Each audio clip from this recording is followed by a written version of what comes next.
ଗୋଟିଏ ଜଙ୍ଗଲରେ ଏକ ଭାଲୁ ଓ ଏକ ହାତୀ ରହୁଥିଲେ। ସେମାନେ ଦୁଇ ଜଣ ଭଲ ବନ୍ଧୁ ଥିଲେ।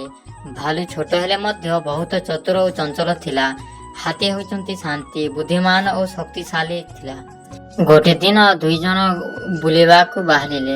ରାସ୍ତା ମଧ୍ୟରେ ଏକ ବୃକ୍ଷ ତଳେ ଅନେକ ଫଳ ଦେଖିଲେ।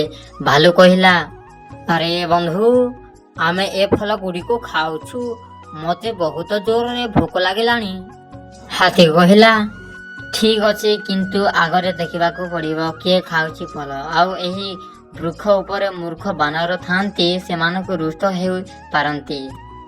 ଭାଲୁ କହିଲା, ମୁଁ ଡରୁଣି, ଯିଏ ଆସୁଛି ମୁଁ ସେଇଠି ଗର୍ଜନ ଭୟ ଦେଇଛି। ସେ ଫଳ ତୁଳିବାକୁ ବୃକ୍ଷକୁ ଚଢ଼ିଗଲା। ହେଲେ ବୃକ୍ଷ ଉପର ଏକ ବଡ଼ ବାନର ଆସି ଭାଲୁଙ୍କୁ ଚାଟି ଦେଲେ। ଭାଲୁ ଭୂଇଁକୁ ପଡ଼ିଲା, ଦେହ ଦୁଃଖ ହେଲା। ହାତୀ ତାକୁ ଉଠାଇଲା ଓ କହିଲା, ଦେଖିଲୁ ବନ୍ଧୁ, ଅତି ଆତ୍ମବିଶ୍ୱାସ ବେଳେ ବେଳେ କଷ୍ଟ ଦିଏ। ବୁଦ୍ଧି ଓ ଧୈର୍ଯ୍ୟ ସହ ଚିନ୍ତା କଲେ ସବୁଠୁ ଲାଭ ମିଳିଥାଏ। ଭାଲୁ ଲଜ୍ଜିତ ହେଲା ଓ କହିଲା, ମୋର ତ୍ରୁଟି ପାଇଁ କ୍ଷମା କର। ଆଗାମୀରେ ମୁଁ ତୁମ ଉପଦେଶ ମାନିବି। ଏହି ଗପରୁ କ'ଣ ଶିଖିବାକୁ ପାଇଲା ପିଲାମାନେ? ଆତ୍ମବିଶ୍ୱାସ ଭଲ, କିନ୍ତୁ ଅତି ଆତ୍ମବିଶ୍ୱାସ କେବେ ବି କରିବା ନୁହଁ। ଶାନ୍ତି ଓ ବୁଦ୍ଧି ସହିତ ଚାଲିବା ଭଲ।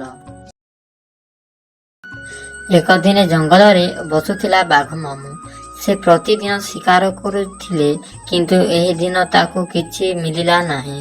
ସମସ୍ତେ ପଶୁ ଜଣ ଜଣ ଲୁଚି ଯାଇଥିଲେ, କାହିଁକିନା ବାଘ ମାମୁଁ ସବୁବେଳେ ତାଙ୍କୁ ଖାଇବାକୁ ପାଇଁ ଘୁରି ବୁଲୁଥିଲେ।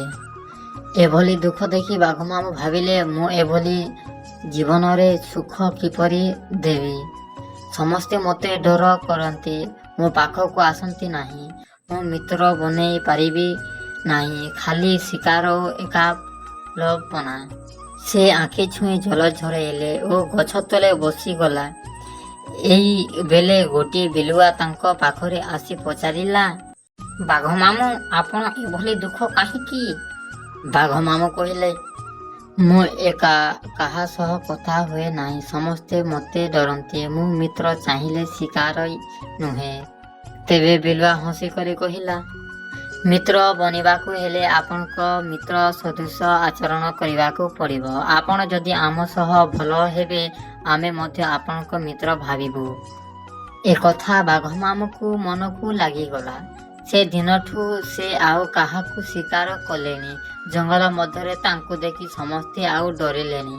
ବାଘ ମାମୁଁ ଏବେ ଖୁସି ଥିଲା, କାରଣ ସେ ମିତ୍ର ବନେଇଥିଲେ।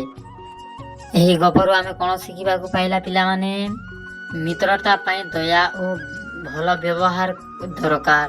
ଡର ଦେଖେଇଲେ ମିତ୍ର ମିଳେ ନାହିଁ।